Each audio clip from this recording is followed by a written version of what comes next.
No Brasil, 3 entidades pediram urgência ao Ministério da Saúde, a Anvisa, na elaboração de políticas públicas de testagem para conter a doença, né?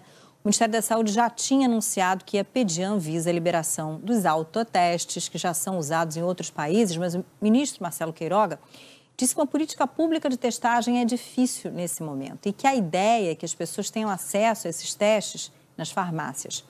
Vou então falar sobre isso com o Vitor Boiadian, que entra ao vivo de Brasília também para conversar com a gente.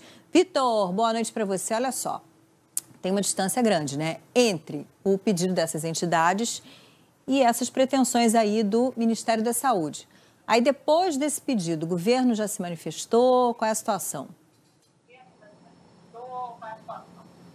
Olha, Leila, boa noite a você, boa noite a todos. A informação que nós recebemos hoje à noite do Ministério da Saúde é a seguinte, que no momento a pasta, o Ministério da Saúde, estuda as especificidades dos autotestes para avaliar a implantação deste tipo de exame no país.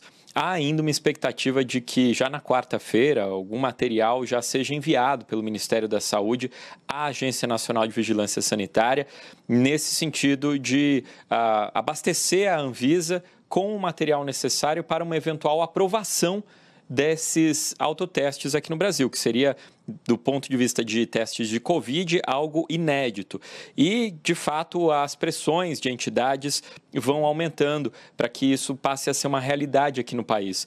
Hoje, uma associação, um grupo de associações, né, a Associação Nacional de Especialistas em Políticas Públicas e Gestão Governamental, o Observatório Covid-19 e a Associação Brasileira de Saúde Coletiva assinaram em conjunto e divulgaram uma nota que traz essa argumentação em favor dos autotestes e de uma testagem em massa nessa fase da pandemia. A gente vai ler um trecho dessa nota de 7 páginas que diz o seguinte: os autotestes devem ser considerados instrumento de saúde pública, de contenção da disseminação do vírus e não apenas como uma ferramenta de diagnóstico.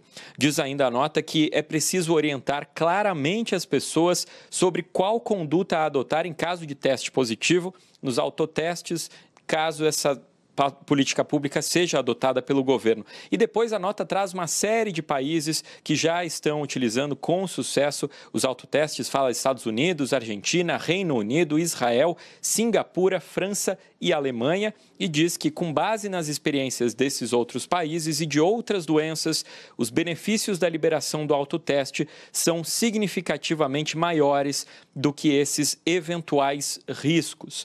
Então, é um grupo de associações que se acrescem a outros que vêm pedindo esse autoteste como uma forma de aumentar a testagem da população. O Ministério da Saúde informou que ainda esse mês, cerca de 30 milhões de testes do tipo antígeno serão distribuídos para o país, mas são testes ainda não autotestes. A política ainda está sendo desenhada pelo governo.